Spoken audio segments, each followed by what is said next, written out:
I'm David Knowles, and this is Ukraine, the latest. Today, we analyse Russia's latest strikes across Ukraine, discuss the impact of the 6 Russian balloons shot down over Kyiv, and Francis Dearnley talks to Ben Graham-Jones, an election expert specialising in emerging threats to electoral integrity.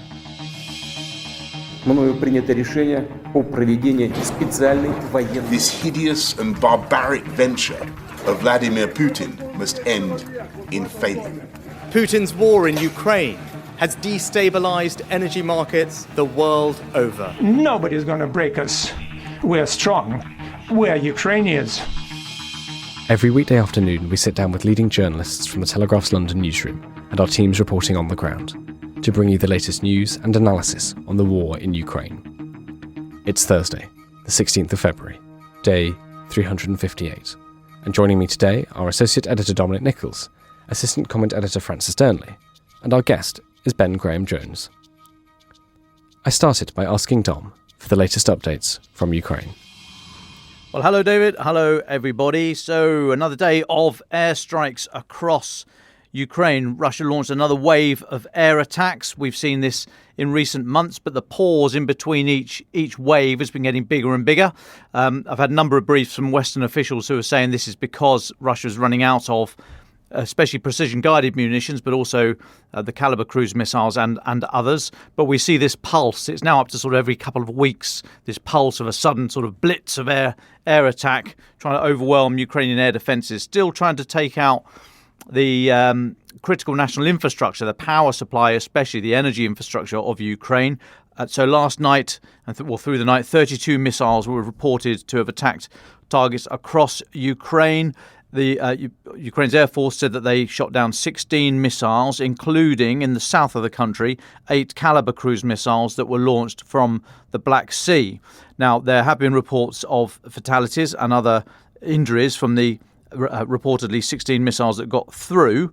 However, it has not had a huge effect on the country's energy supplies. There's been no major disruption to electricity. The energy minister, German Galushenko, he said that Ukraine was meeting consumer demand for the 5th successive day.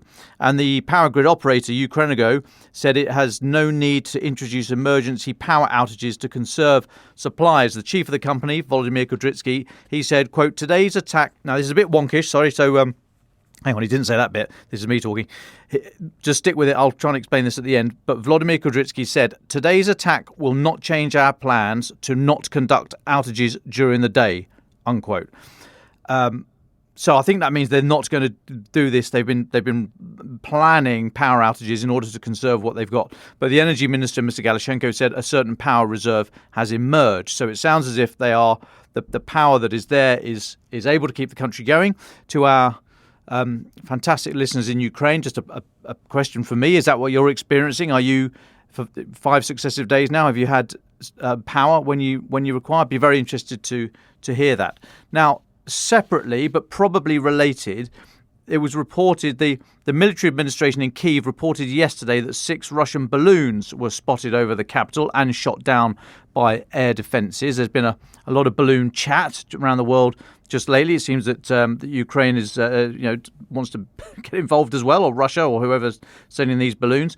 But the thing about these balloons is the Ukrainian authorities are saying that they had corner reflectors. Some of them had sophisticated surveillance devices, but a lot of them just had corner reflectors. Now, what are these? These are, just very briefly, these are small metal shapes. And what they're designed to do, we saw Russia put a lot of them on boats around the Kerch Bridge after that was hit, and they've been used elsewhere. These are very crude radar reflectors. So a radar homing missile, so a kind of air defense missile that you'd fire at a jet or at a drone or at an incoming missile, it puts radar energy out into the sky. That radar energy bounces off metal objects and other bits and pieces, and that radar return is then picked up by the missile or its controlling station back on the ground, and it shows the missile where to go to intercept the target that it's after. So a stealth aircraft and things on the ground as well, including personnel, try and lower their radar cross-section is the phraseology, but lower the radar return that their body or their vehicle or the aircraft will send back to that missile or to any radar that's looking for it. Now, conversely, these shapes, these corner reflectors, the thing a radar loves is sharp edges and right angles, and it loves that, and it will bounce off them quite happily. And so these corner reflectors are designed to entice air defense missiles to come at them. And if it's just a balloon, then it not only invites Ukrainian air defense to show where their positions are, but it also obviously wastes ammunition. If you're just shooting down a balloon with a $100,000 missile, that's not a great return of investment. So it looks as if Russia's now using these radar reflectors. As I said, they used them before around the Kerch Bridge, so anything heading for the bridge might be more attractive to go for these very bright returns. They look like huge aircraft, and of course they're just small metal shapes. So it looks like that's what Russia has been employing on these balloons, but a little bit of confusion about that, about whether these balloons were part of this attack overnight. But that's what radar reflectors or corner reflectors are for, is to increase the size in the eyes of the missile, if you like, increase the size of the target that that is being presented to the air defense missile, which then thinks, ooh, that's a nice juicy target over there. I'll go for that one. That's bound to be an enormous bomber. And actually it's not. It's just a balloon with a big metal thing dangling off the bottom. And what that might do is allow other weapons to get through. It might overwhelm the air defences, or it might allow drones, something with a smaller radar cross-section, for example, to get through. So I don't know if these balloons were used in conjunction with this with the attack overnight. If so, that is a development in the tactics we've seen from Russia. It's not hugely effective. I mean, this is real sort of shallow end stuff. It's poor man's air defense sort of air war using little metal shapes dangling off balloons, but they can be effective. But there's other ways of dealing with them. But like I say, that's what happened overnight. Whether they were connected, I'm not sure. But no major disruption to electricity supplies, and it sounds as if there's very low loss of life, which is of course, it's a good thing. But yeah, obviously not good news at all. But another wave of airstrikes that have had minimal effect. Dom, can I ask a sort of dumb civilian question? You said that these reflectors are sort of give the impression of a large bomber to confuse air defence or to attract them. But wouldn't you see them on a radar or a screen or something, and they'd just be moving so slowly you could say, oh, that's clearly not an aircraft? I mean, does that question even make sense? Have I missed something? No, that is a perfectly valid question. I mean, we don't know how these shapes are deployed. They might have been inside the balloon and then dropped down. So suddenly this thing appears on the outskirts of Kyiv, and the air defense radars might light up thinking, oh my God, it's a stealth missile, a stealth plane, for example, that has just opened its bomb bay doors. And once that happens, all the stealth in the world is not going to hide the fact you've got your bomb bay doors open, and because you're about to release a missile. So it might spoof it that way. You're right. I mean, if there's human intervention that says no, that's moving far too slowly, that's not going to be that's just a decoy. I mean, yes, a valid concern. But fair play to you if you're the guy that says don't bother firing on that thing. That's definitely not a slow-moving drone or a helicopter. It's absolutely a balloon with a small child's toy dangling underneath it. So you are right, but would you take the risk, especially if you're? I've said it's a waste of $100,000 missile. Not entirely flippant, of course, but some of the other capabilities that Ukraine have here for destroying aircraft is the Gepard, for example, and others like it. But the German Gepard self-propelled anti-aircraft gun, it's old, it's Cold War technology, but it works. It's got twin 35mm barrels on either side and just lobs a load of lead in the air, and has been brilliant at shooting down the Shahed 136 drones. So much so that Germany on Tuesday, Boris Pistorius, the German defense minister, announced that Germany was reopening the production lines for ammunition for Gepard. I mean, they're long since out of date, so they've stopped the production line, but they are so effective at shooting down drones and some slow-moving missiles that they've reopened the production lines. So that might be an effective way of having a go at something like this. So you're right. If you see something slow-moving and you think it is a balloon, then why waste a very high-end anti-air missile? You might, if you've got the assets nearby, you might say, hey, Gepard unit number 4, have a look over there. We think this is something that you need to take on. But of course, all these are all the impossible questions that defenders have to wrestle with the whole time, because of course there's never enough resource and it's always in the wrong place and they're always just replacing the batteries. I mean, these are tough decisions, but yes, your concerns are valid, and it's all down to trying to make, in many cases, the least bad decision when it comes to where you put your resources. Well, thank you very much for that, Dom Nichols. Francis, can I come to you? There's been quite a few updates in politics and diplomacy. Would you talk us through them? Well, thanks, David, and welcome back, everybody. Yes, staying on the military theme, I want to start with what may sound at first like a rather parochial story here from Britain, which is that the British Defence Secretary Ben Wallace has insisted that there is still time to do a deal with the Treasury to secure more defence spending in the forthcoming budget, despite that being an uphill battle. And it comes all in the context of a row over defence spending between the Treasury and the Ministry of Defence, with Ben Wallace asking for, we understand, around £10 billion more for his department. Now, he said, and I quote directly, "Between now and the budget, I've got lots of time and lots of meetings with the Chancellor to make sure that we try and come to a deal on it." And we understand that they're going to get at least £1 billion more boost.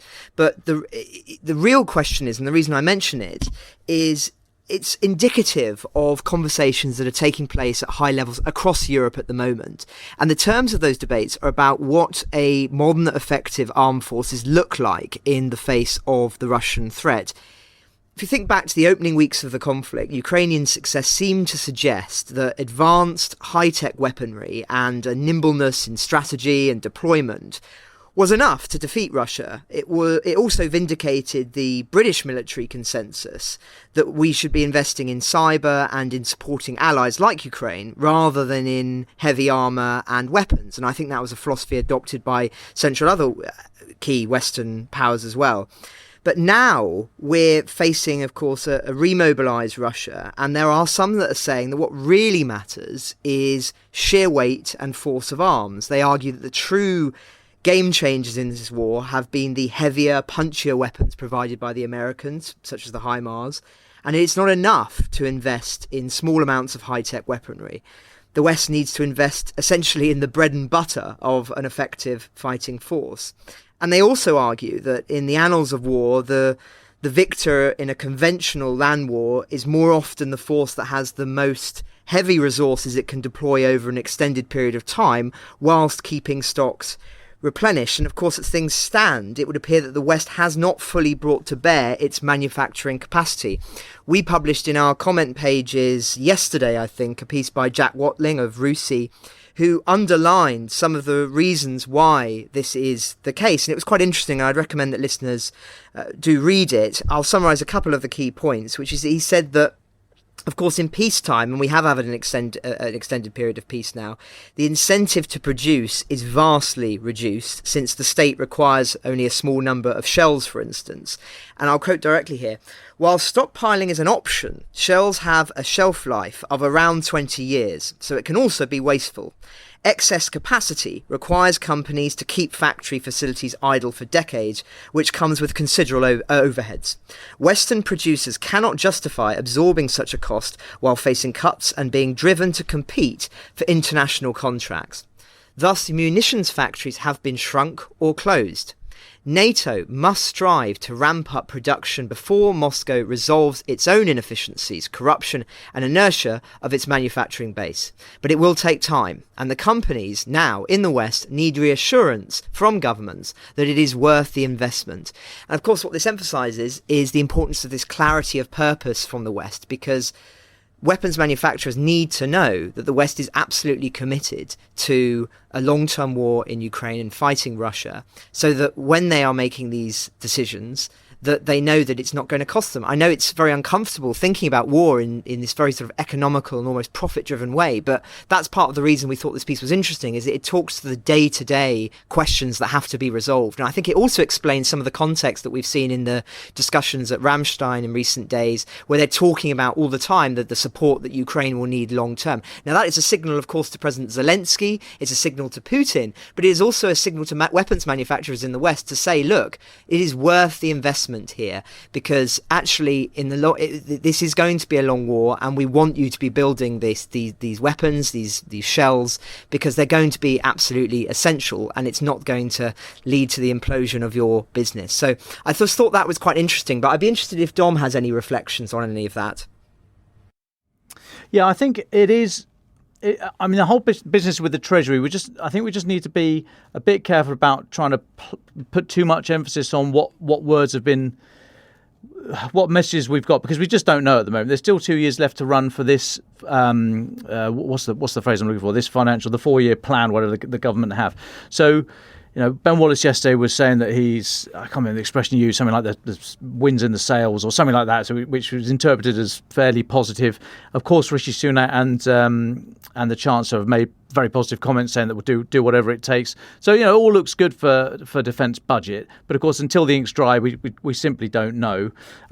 There does seem to be a growing emphasis amongst the international community now that the emphasis needs to shift, if not shift to the industrial side, away from just the gifting of munitions and monetary aid, humanitarian help and so on and so forth. But certainly that needs to be a much greater part of the conversation. And within that it's not just the here and now, and it's not just the medium term, it's the long term. People are talking about supporting Ukraine after the war. Now, that might be a helpful fudge to not have to talk about NATO membership and EU membership, because those are absolutely inflammatory topics to discuss. But if you start talking in contractual terms about building factories in your country and so on and so forth, then those are pretty reasonable security movements, if not guarantees. So I think the industrial side is becoming much more to play. It is all ramped up through the politics in the UK here. As I say, we've still got 2 years left to run before any major, or at least a year before any major decisions are made, and 2 years before we hear about them. But yes, the conversation is shifting to the longer term and more to the money and to the industrial resilience that's really now coming to bear with how low stocks certainly are. Thanks, Dom. Thanks, Francis. Dom, can I stay with you? We kept this update just for this section of the pod. We want to talk a little bit about the Russian aerospace forces, the Russian Air Force. We've had quite a few questions over the past few weeks from listeners about its perceived ineffectiveness in the war so far. But I thought a good jumping off point to discuss this would be today's intelligence update from the British MOD. Yeah, and this is the ongoing question about where is the Russian Air Force and why hasn't it turned up? Now, so today's Defence Intelligence message from Britain's MOD said that the Russian Aerospace Forces, which are known as the VKS, they have continued to deploy a similar number of aircraft in support of the war, although they say of the Ukrainian operation, which language I don't particularly care for, as they have over the last few months. Now, Russian sortie rates have increased in the last week, following several weeks of quieter activity, it says, but air activity is now roughly in line with the average daily rate seen last summer. However, the intelligence report goes on, overall Russian air power continues to significantly underperform in the war, constrained by continued high threat from Ukrainian air defences and dispersed basing, as in Ukraine got this aircraft away from the bases that were going to be attacked in the first few hours of the war. And it says across Russia, the VKS, that is the Russian Aerospace Forces, likely maintains a largely intact fleet of approximately 1,500 crewed military aircraft. Unfortunately, that's CREWED, not CRUDE. And despite losing over 130 since the start of the war, it's unlikely they are currently preparing for a dramatically expanded air campaign, as under the current battlefield circumstances, it would likely suffer unsustainable aircraft losses. Okay, end of quote there from the Defence Intelligence. Now, what seems to have happened is that in the first hours and couple of days, and I do mean that, just the first, it's absolutely vital in the first few hours and the first sort of 24, 48 hours of any war, that we in the West would say you've got to get rid of the other side's air force so that to give you freedom of action. You can't do anything on the ground, or rather, no, go back a step. You can only do things on the ground at high cost and very high risk if you don't have a nice umbrella of owning the sky above you. And Russia didn't achieve that. Now, it might be that they put too much stock in their missiles and their air force's ability to knock Ukraine out of the air war in the first few hours, or it might be that Ukraine kind of knew that this was going to come, and certainly in the preceding 2 or 3 days ahead of the war, I think they really did know that an attack was coming, so they dispersed their bases. They got their aircraft out of the way, so a lot of the missiles that were hitting dummy positions and empty positions. So the Ukrainian Air Force is still there, and it's had an effect. It hasn't had a massive effect against the Russian Air Force, but it hasn't had to. It's there. Part of what it can do is be there as a threat, and consequently, the Russian Air Force has not ventured over Ukrainian territory that is not under temporary occupation by Russian forces.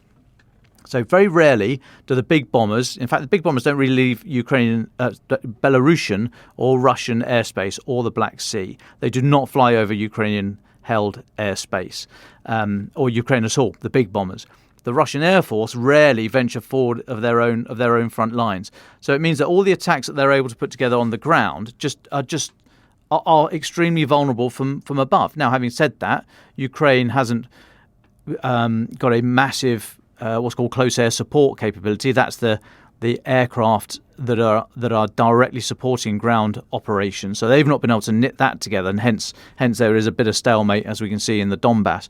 But I was speaking yesterday to Douglas Barry, who's a senior fellow for military aerospace at the International Institute for Strategic Studies, and he said that Russian air capability has been degraded, but not uniformly across the board, and said Russian air is pretty much intact with a couple of exceptions, and the loss rates are not horrific.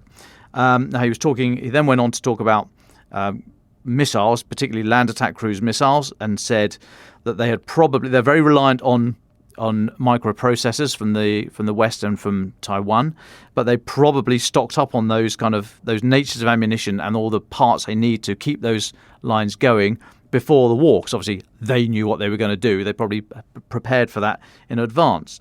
So Douglas Barry was saying the suspicion is that Russia probably built up a considerable stock, but they're almost certainly burning through them quicker than they'd like. So all in all, it means that neither side has a particular advantage in the air.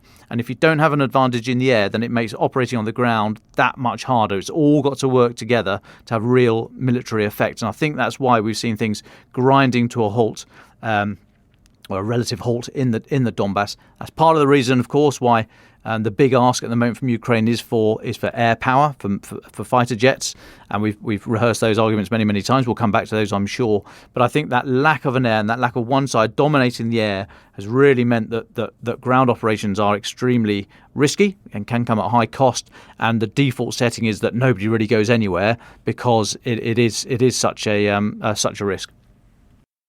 Well, thanks very much for that, Dom. Just got one eye on the clock actually today. So, Francis, you've got a few more diplomatic and political updates for us. Do you want to talk us through them just quite quickly, and we can get on to the final section?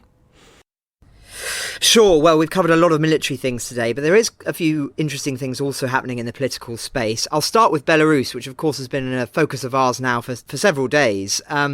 So President Alexander Lukashenko has said that Belarus would join the offensive in Ukraine, but only if attacked first by Kyiv's army. And I'll read the quote directly.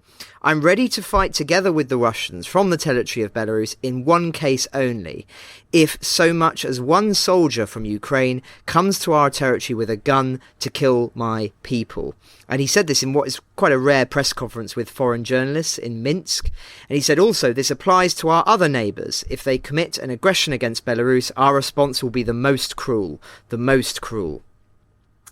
Now, of course, Belarus still hosts an undeclared number of Russian troops, but Lukashenko has promised not to send his forces, which are estimated at around 60 to 70,000, over the southern border of Ukraine. But of course, his territory was utilised for the invasion back in February last year. How seriously should we take these remarks? Well, I think in the one sense it is reassuring that he is not throwing all of his weight clearly behind Putin. But I think that it's important to urge caution here that the wording is such that it would be very easy for some kind of Ukrainian operation to be faked by Russia, by Belarus, in order to pass these tests, as it were, to justify being involved in an invasion from Belarus. So I think it's more interesting the fact that he's talking about this at all than actually us saying, well, this is a great sign that, you know, he's not going to be committing troops to Ukraine. So that's the reason that I mentioned that. In other diplomatic news, the Israeli Foreign Minister, Eli Cohen, is set to meet Volodymyr Zelensky today. It will be the first visit since the Russian invasion last year. The Foreign Ministry have said in a statement, "We're here on an important visit of solidarity with the Ukrainian nation, which has certainly endured a very hard time in the past year." We don't know what they're going to be discussing, but I think we can assume that it will be about how to put increasing pressure on Russia to end the war. But as I've talked about in the past, there are additional complexities with regard to Israel in this war, which I won't repeat because I've gone over them in detail previously. But I think that will be seen as a positive sign by Ukraine, that they are making some positive steps in winning round the Israelis, which include, of course, could be important for some of the dialogues with Russia on certain issues as well. Just a couple of other stories that caught my eye this morning. So we're hearing from Germany that some 1.1 million people have arrived in the country from Ukraine in 2022, which exceeds the influx of migrants from the Middle East around 2015. These are official statistics. So 2/3 of the immigrants from Ukraine arrived in the first 3 months after Russia's invasion between March and May of last year. This, of course, these statistics have been released on just prior to the anniversary next week. And I think it is interesting and worthy of comment, this, because I've been following this issue for a while, and how this is the issue of Ukrainian refugees has been covered in the foreign press. And of course, broadly speaking, it's been really incredible seeing the response from the publics in those countries, of people being incredibly supportive towards Ukrainian refugees, because it is very, very challenging. Having somebody in your home, you don't know how long they're going to be there for. It's a stressful thing for everybody, including, of course, and particularly for the refugees had to leave their homeland. So, but what is, I think, it has to be addressed here and has to be discussed is there are anxieties that are brewing beneath the surface, and one sees already coverage in Germany of certain politicians expressing concern about the lack of space for Ukrainian refugees. I mean, these are very, very high numbers. Listeners may remember that when there was that influx of Middle Eastern refugees, it had a very destabilizing influence on German domestic politics.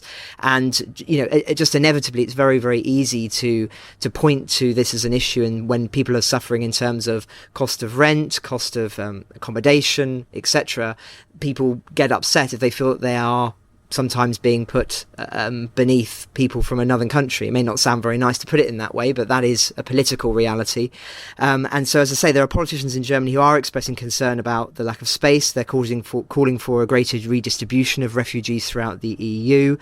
There's also a challenge of integrating refugees into Poland and the Czech Republic. They are hosting very, very high numbers of refugees compared to the local population size, which of course means that there are calls for programs to be slashed from certain politicians in those countries, anger around refugees that are reliant on benefits, for instance. I understand that in the Czech Republic there have been campaigns underway now to emphasise that refugees are not stealing jobs from local people. Now, you wouldn't have those kind of campaigns was there not considerable anxiety amongst politicians. So I just mention this because there is always a danger when you're faced with a long-term situation like this, with these kind of numbers, of it having, as I say, a destabilising influence on the domestic politics of these countries. We haven't seen it yet, but this is going to be, I think, a much longer war than many people initially thought, and that does have political consequences, particularly when there is a particularly febrile economic environment in Europe, as of course there has been, partially triggered by the war and partially triggered, of course, by the impact of the pandemic. And when people are suffering economically, they are less inclined perhaps to look as favourably on the idea of supporting people from abroad. So not a pleasant subject to discuss, but one that is important and is clearly on the political radar of politicians across Europe at the moment. But just to end in the diplomatic segment on a slightly lighter story, we were talking about, of course, Zelensky's visit to Britain, and at the time it came to us as a surprise that Zelensky then went on to Paris, and we asked ourselves whether that was because it was maybe a surprise to the French government themselves that we weren't aware that it was going to be happen. And so it's proved, if a report from Politico is to be believed. So they've said that President Macron invited Zelensky to Paris only after seeing the speech in Westminster Hall, which of course we were reporting at the time. Originally he'd planned to go on a theatre visit with his wife that evening, we understand, but then he watched the conference, and according to one of his aides who's spoken to Politico, he then realised that he needed to rush out an invitation and arrange for a late night visit to Paris. So it just underlines, doesn't it, the importance that politicians give to publicly supporting Ukraine, but also some of the complexities of not wanting certain countries to be seen as leading the charge, as it were, when perhaps they feel that they want to be getting some of the international and domestic respect for playing these roles. So I suppose a good problem for Zelensky to have all of these leaders who want to be hosting him. But I thought an interesting story on which to end the diplomatic segment. Absolutely. Thank you very much for that, Francis. Francis, can I stay with you just to talk through, I think, well, it's a huge story, something you've been, I think, very good on bringing us back to time and time again during this podcast. A report has come out, US-backed report by Yale, which says that Russia has held at least 6,000 Ukrainian children, likely many more, in sites in Russian-held Crimea and Russia itself. The primary purpose of this appears to be political re-education. It's an astonishing report. I know me and you have been reading it this morning. Can you talk us through the most important bits that you read? Yes, well, as you say, we are still reading through it as we speak, as it is a long report and a shocking one. And as you say, we've been sensitive to this for a while. And I think this is one of the first major reports into this subject that goes into the kind of detail that will be required in the future for bringing people to justice. And I'll come to that in a second. As you say, the top line is that Russia has held at least 6,000 Ukrainian children, likely many more, the report says, in sites in Russian-held Crimea and Russia, whose primary purpose seems to be this political re-education that you refer to. It's talking about there being 43 facilities in this network. So they've identified pre-existing summer camps in Russia-occupied Crimea. They say that among these camps, there are 12 clustered around the Black Sea, 7 in Crimea, and 10 are clustered around the cities of Moscow, and they list sort of several other cities. It says 11 of the camps are located over 500 miles from Ukraine's border, including 2 camps in Siberia and 1 in Russia's far east. The exact number of the facilities is likely significantly higher, and that's a direct quote from the report, than the 43 that they have identified. Now, as I say, this network stretches all the way from Crimea to Russia's eastern coast. I mean, this is approximately 3,900 miles from Ukraine that some of these children are supposedly been taken to. And in terms of the re-education aspects of this, it seems that these children are taken and then undergo a sort of cultural, patriotic and military style education. It says that multiple camps endorsed by the Russian Federation are advertised as integration programs, with the apparent goal of integrating children from Ukraine into the government's vision of national culture, history and society. Some of these children from at least 2 of the camps have been placed with foster families in Russia, and it goes into quite a lot of detail in describing who they are and the experiences that they have undergone. It talks about how the consent is collected under duress and is routinely violated, so saying that the means in which this is justified by the Russian state are not justified in international law. It says that parents allege that there are specific elements of the consent they gave that were then violated, such as the term of stay and procedures for reuniting with their children. Other parents refused to allow their children to go to the camps, but were ignored by camp organisers who enrolled the children in the camps regardless. In many cases, the ability of parents to provide meaningful consent may be considered doubtful, as the conditions of war and implicit threat from occupying forces represent conditions of duress. We understand also that children's returns from at least 4 of the camps have been suspended. So initially the plan was that these children would be re-educated and then sent back to their parents, but it would appear that that has not been happening. And so parents have not been able to see their children, as I say, and their whereabouts in many cases are unknown. But the most interesting, I think, element of this, which we've not been able to talk about in detail until now, is the manner in which it says that the whole of Russia's government are implicated in this, from the lowest level to the very top. So it says that this is a centrally coordinated policy from the Russian government and involves every level of that government. The report identifies maybe a dozen federal, regional and local figures who are said to have been directly implicated in this operation and the coordination of it. At least 12 of these individuals are not yet on international sanction lists at the time of the report. And I was very struck by the remarks by Nathaniel Raymond, who was one of the researchers, in a briefing yesterday. And he said that what is documented in this report is a clear violation of the Fourth Geneva Convention.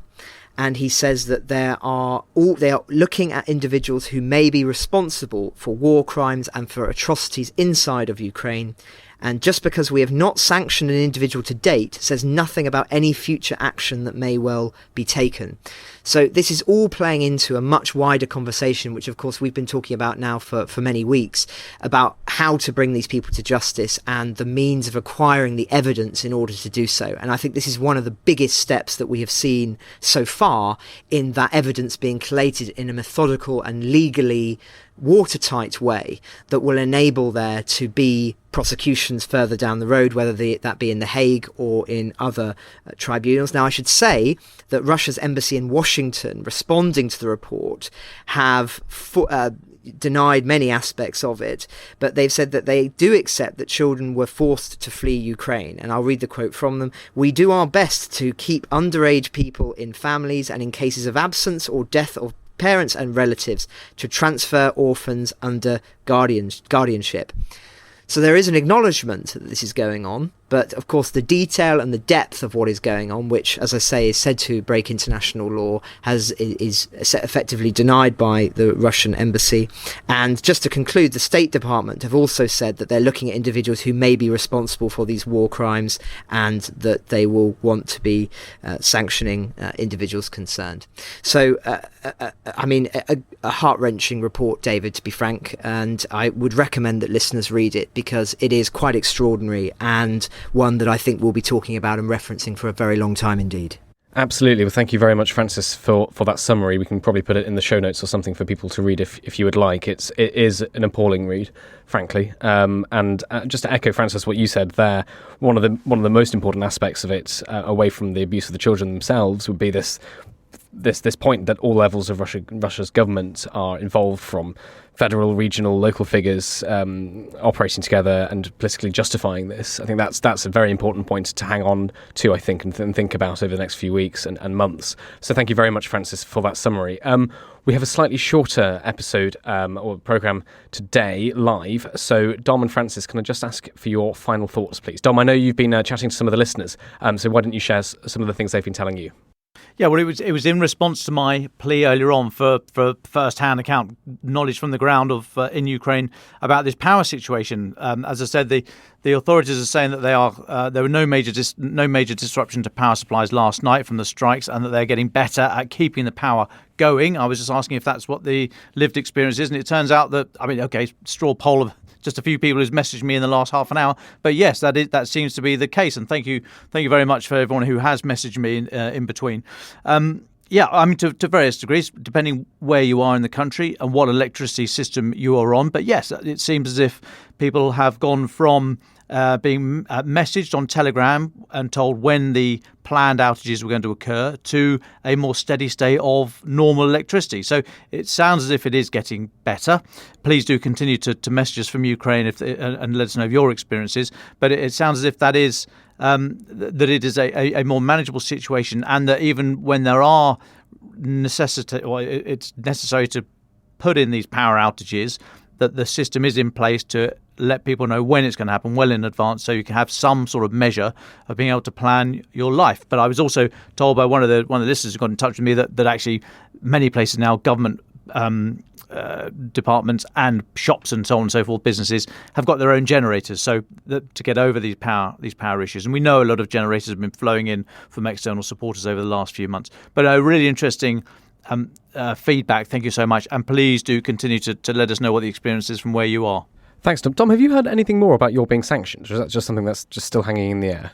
No, but then I haven't planned this summer's holiday yet to the Dasher. I do need to go and give it a paint, so I will have to get out there. But no, heard nothing more. I will let you know. Thanks, Tom. And to finish, Francis Dearnley. Thanks, David. Well, definitely my final thought today will be on the reporting to children, which, as I say, is sobering reading indeed. And I'll be thinking about that not just today, but also for the coming days, because there's a lot of things I want to pick out of it and analyse in more detail. But just for today's, I want to return to the question I was discussing earlier around Western weapons in Ukraine. It does reinforce the argument, I think, that if the West had properly armed Ukraine with the weapons it now has in those early months of the war, then the Russians may well have been decisively beaten before they had any chance of regrouping. But of course, in saying that, I do wonder too whether that's a question we can actually legitimately ask, because if there had been those weapons prior to the war, or if there was an understanding that those weapons would be received by Ukraine in the event of an invasion, would Russia have invaded in the first place? And that sets us up nicely for what I hope will be one of the subjects we will cover in our video version of the podcast for the anniversary of the invasion next week, which is how could this war have been prevented and what mistakes were made that got us into this position. I know this is of an enormous interest to listeners. This has been a theme of many of the questions that we've received from you in response to our request last week. So thank you all very much for submitting them, and we'll do our best to cover as many of them as we can.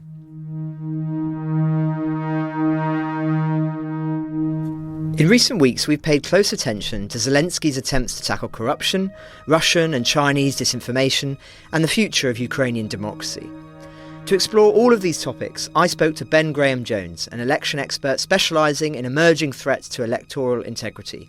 He works with a range of organisations on both sides of the Atlantic and has observed or provided support to 30-plus elections right across the globe, often looking at issues around information manipulation. He's also spent extensive time in Ukraine. This is our conversation. Thanks very much for your time this afternoon, Ben. Can you just, first of all, tell us about yourself and the work that you do? So my name is Ben Graham-Jones. I specialise in analysing emerging threats to election integrity. I've advised a range of organisations on both sides of the Atlantic and have observed and provided support to more than 30 elections right across the globe. Thank you. And as part of your work, you've spent a lot of time in Ukraine following the 2014 takeover of Crimea, but also prior to the invasion of February last year. What can you tell us about your experience there? I mean, one of the things that has really struck me thinking back to the time that I've spent in Ukraine was just how much work and effort, primarily by Ukrainians, went in to building those democratic institutions. I think there's been a rather cheap attempt, often by pro-Russian disinformation producers, to paint pre-war Ukraine as sort of a country which lacked and didn't have anything when it came to democratic institutions and democratic legitimacy. But I remember meeting so many individuals, whether it was the candidate who was walking through a super windy high street, right, with the wind was blowing everywhere, and he was trying to deliver these leaflets that he printed off himself, door to door, and then gave a speech in the middle of the road to sort of 7 people and a few dogs. And you thought, well, really, that's the essence of democracy, And then you would go to these sort of media houses as part of my work. You're interviewing different people involved within the different elections there. And often these would be very large sort of warehouse-type spaces that were built in the Soviet era, decades old, and you would have 1 or 2 local journalists working in these enormous, oversized buildings where, clearly, 1 or 2 of them could have remembered the time when this building would have been packed full of journalists doing their work, and now there was just 1 or 2 people left trying to promote fact-based information to their local communities, but doing their work diligently as well. So I'm not saying that of course there was and remain challenges, but I remember so many stories like that. And I guess the moment will arrive, once the war in Ukraine comes to an end, where the task will then be to stand on the shoulders of the progress that was made, of the investment that was made by so many Ukrainians and by international partners to nurture those institutions. And the task will then be, how can that progress be taken forward to build the democracy that will follow? And which parts of Ukraine specifically were you in your time there? I've served in quite a few different places across Ukraine, but one memory which really sticks with me was in Dnipro city. And you'll recall the apartment building that was destroyed just a few weeks ago. I remember texting someone I know who's still there. I asked him, I said, well, your whereabouts exactly was it that this happened? And he sent me a photograph of myself and him in a garden there. We were sort of feeding the ducks, and he sort of described to me where the apartment was in relation to this beautiful photograph, which I remember, and it sort of really hammered home to me. So-and-so number of people lost their lives tragically, or so-and-so number of people were injured. But it's really memories like that, that reaffirm to me and remind me just of the human cost of the war on Ukraine that continues to be felt day in, day out. Before we turn to just discussing this theme of Zelensky tackling Ukrainian corruption, which I know is something you're interested in and following closely, on a sort of day-to-day basis, what kind of work do you do as part of being an election expert and an election observer? A lot of the work that I do orients around looking at different disinformation campaigns that emerge globally. For a lot of the Russian-based disinformation, we read a lot about the physical war, but I'm not sure that everybody appreciates the scale of the information war.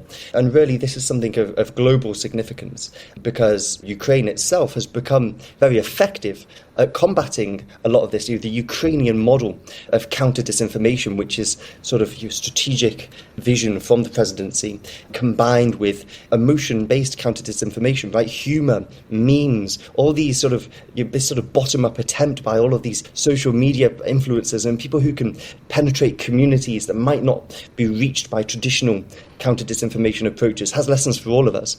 So I spend a lot of my time looking at this sort of thing, also looking at disinformation and counter-disinformation in other contexts.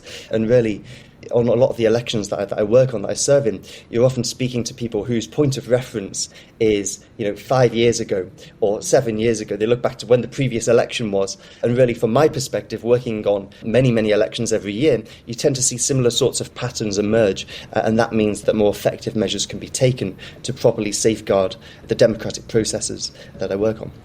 Were you surprised, Ben, by the effectiveness of the Ukrainian combating the disinformation campaigns of Russia following the invasion? Not really, Francis. It's nothing new for Ukraine. Sadly, this has been a long-held story. There's been decades-long history in terms of the disinformation that sought to divide Ukraine from Poland, for example, and really worse than that.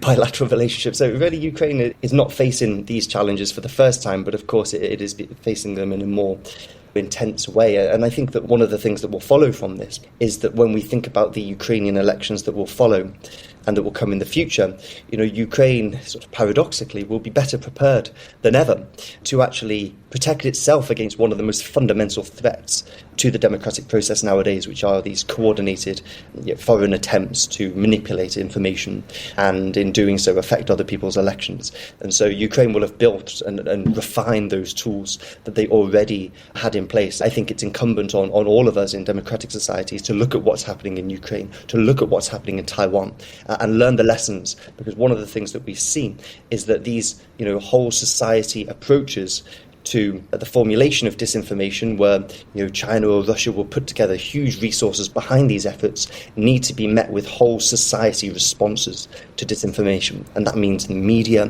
that means the education system, that means community leaders, that means influencers all coming together and saying, this is the threat, let's understand the threat, and now let's pre-bunk and let's respond.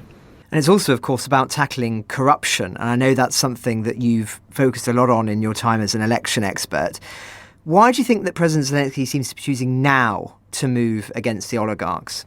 I think that's a great question, Francis. And I think that one of the things that we have seen is that Zelensky's power base has shifted.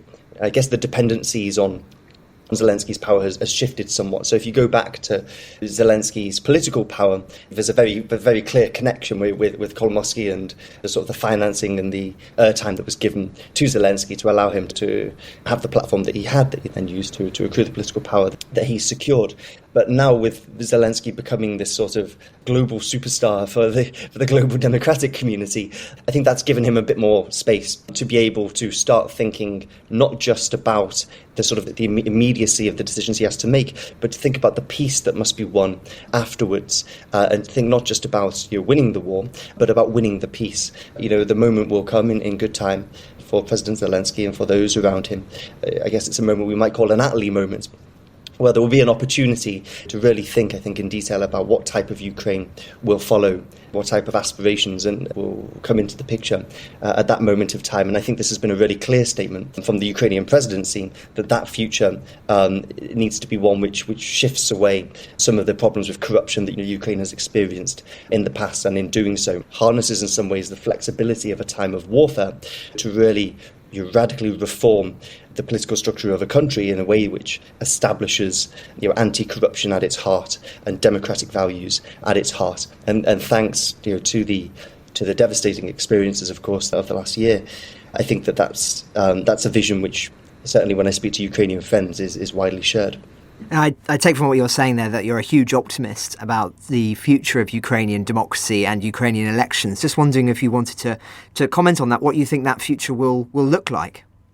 So first of all, on the war itself, I think that the bet that Putin was making was that, knowing that the consequences of this illegal war on Ukraine would be increased energy prices in Western countries, that he thought that would lead Western countries to not respond perhaps as robustly as we have in support of Ukraine.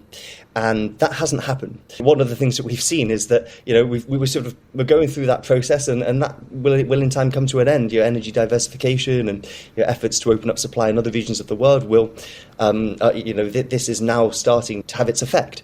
And so we've been through that, and yet Western support is still just as strong. And so that changes the question. The question then becomes not, will Ukraine win this war, but when will Ukraine win this war? Because we've shown that our support won't go anywhere. And so you bet your bottom dollar that, or bet your bottom pound that the UK and the United States at the end of the day have more resources than Russia has to put into this.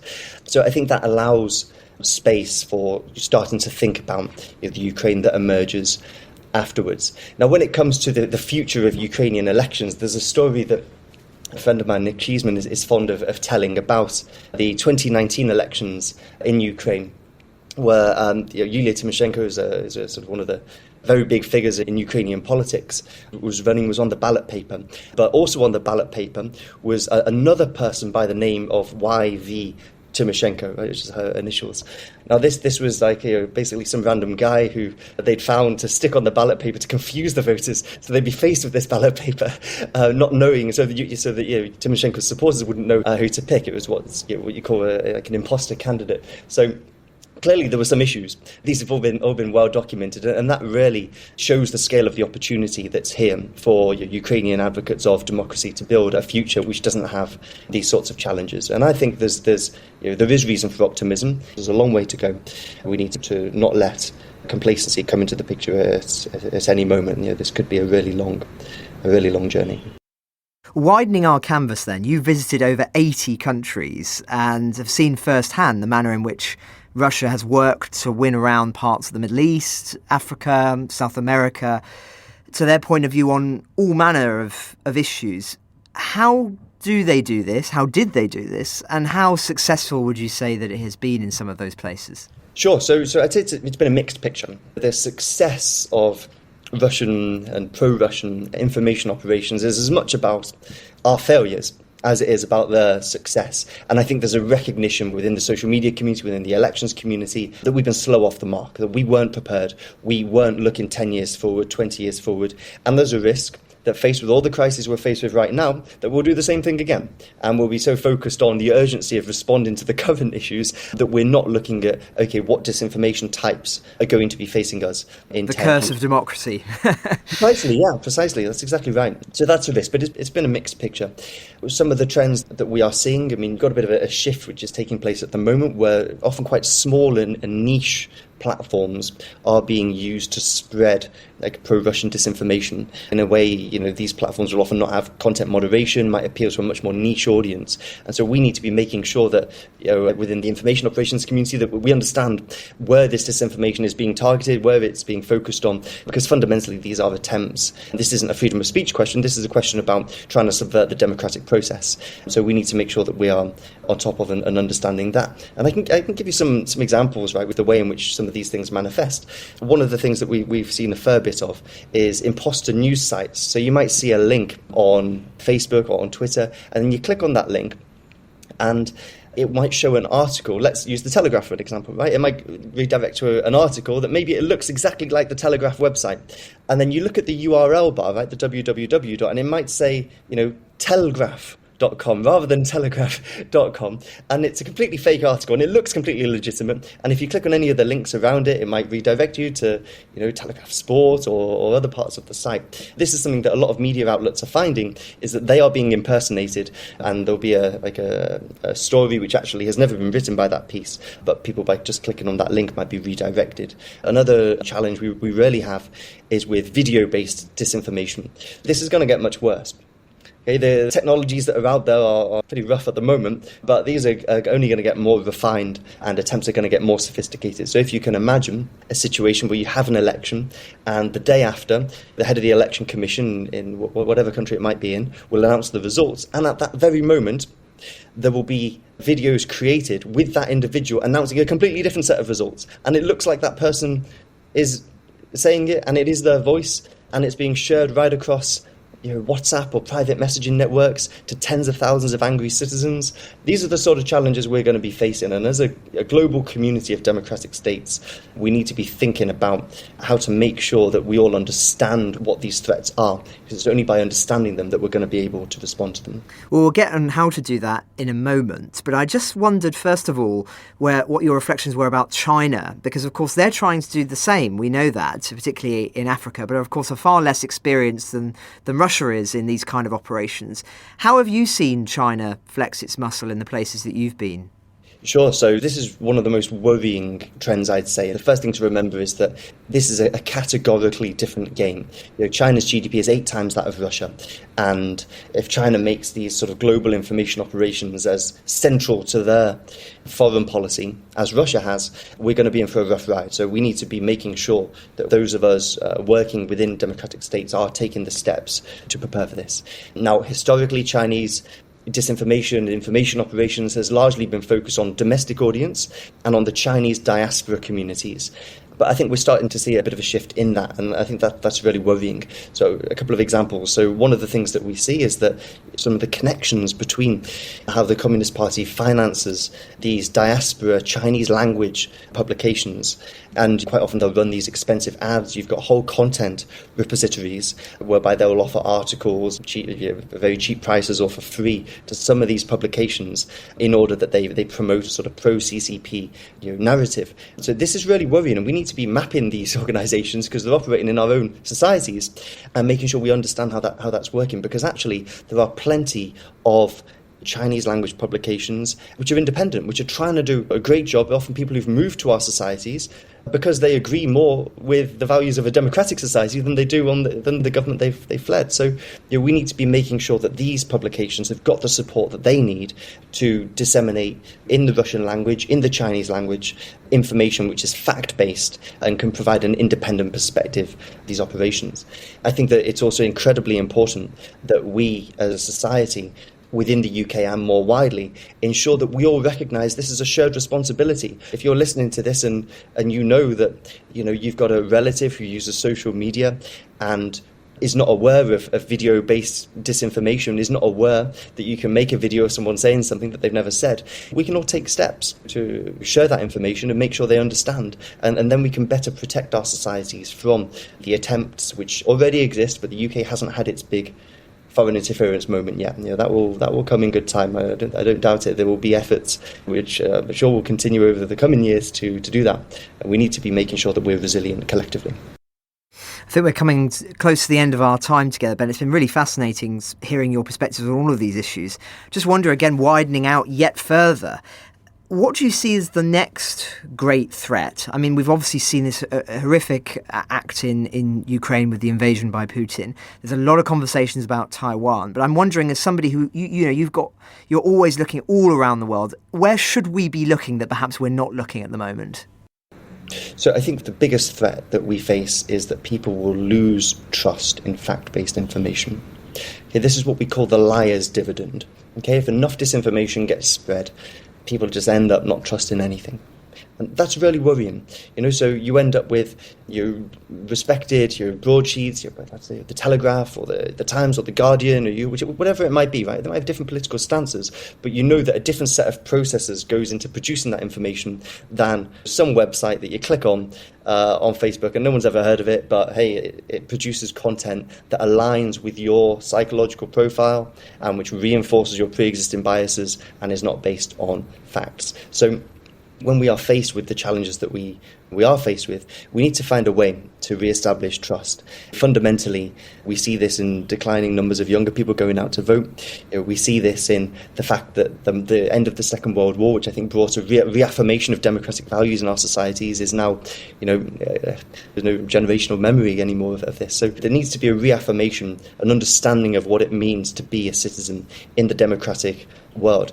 But that also needs to then be backed with policy. And I'll give you an example of that. There are hundreds of journalists in the African continent who go to China every year, young journalists who get trained. They're identified as potential editors of the future, and they go on programs from between 3 months to 3 years, fully funded, and then come back, often get funding for subsequent ventures in their home countries. And in that process, of course, many of these individuals lose their faith in a sort of watchdog approach to journalism. But we need to be asking, what's the alternative to that? Many people would much rather go on a liberal democratic alternative programme, but is that being provided? So we need to be thinking about re-establishing trust in democracy, not just here at home, but also globally. And in the end of the day, that will be our best defence against the sorts of information warfare that Russia has conducted in Ukraine and elsewhere, and that other countries will continue to levy over the coming years and decades. Well, thank you very much, Ben. Lots of food for thought there, and I'm sure there are many listeners who will write in with their reflections on what you've said. We always try and ask our guests one final question, which is there anything that you've not talked about today that you would like to, or is there anything perhaps that's on your radar that should be on ours that isn't? Absolutely. The underlying message I think that I want to communicate as someone who sees the way in which elections play out right across the world, but also sees the different ways in which hostile actors try to manipulate information and manipulate our opinions, is this: we can all take responsibility here. We all have a role to play. It's on us to get ourselves educated about what the next generation of disinformation is going to look like. If you're a teacher, okay, make sure your pupils understand what's coming out here. If you're a journalist, make sure that your readers, and the same way your listeners, as you're doing here, Francis, understand what these disinformation types are. But especially when you've got an election on the horizon, make sure we're all as prepared as we can be to check before we share, to verify facts before we pass them on, understand just how sophisticated some of these challenges are. Pretty soon we're going to be in a situation, and this technology already exists, but it will become more refined and more accessible over the coming months and years, where you can say into a microphone, create video of ex-businessman giving a brown bag to this candidate, move guy on the left a little bit more to the right, create somber lighting, and this will create a video.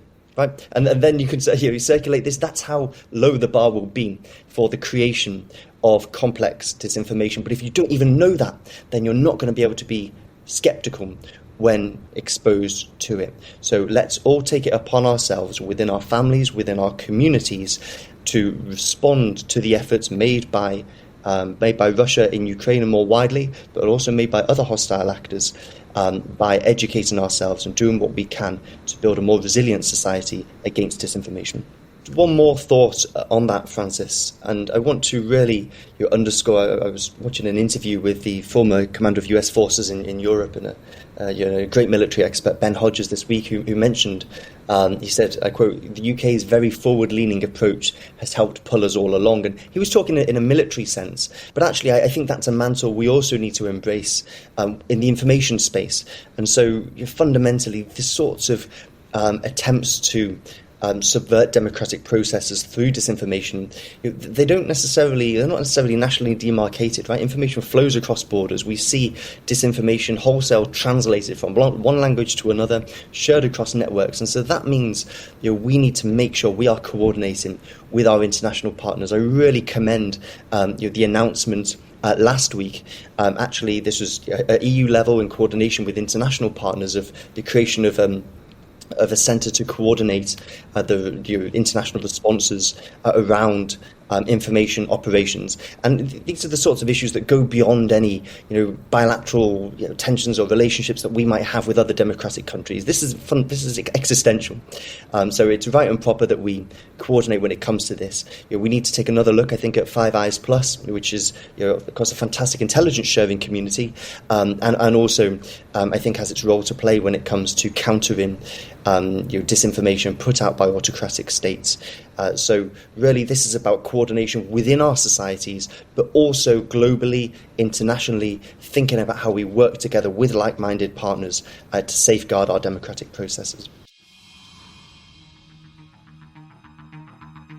Ukraine the Latest is an original podcast from The Telegraph. To stay on top of all of our Ukraine news, analysis and dispatches from the ground, subscribe to The Telegraph. You can get your first 3 months for just £1 at www.telegraph.co.uk/Ukraine the Latest, or sign up to Dispatches, our Ukraine newsletter, which brings stories from our award-winning foreign correspondents straight to your inbox. We also have a Ukraine live blog on our website where you can follow updates as they come in throughout the day, including insights from regular contributors to this podcast. You can listen to this conversation live at 1 p.m. each weekday on Twitter Spaces. Follow The Telegraph on Twitter so you don't miss it. To our listeners on YouTube, please note that due to issues beyond our control, there is sometimes a delay between broadcast and upload, so if you want to hear Ukraine the Latest as soon as it is released, do refer to podcast apps.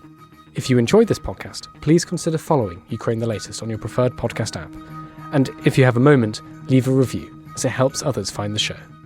You can also get in touch directly to ask questions or give comments by emailing ukrainepod@telegraph.co.uk. We do read every message.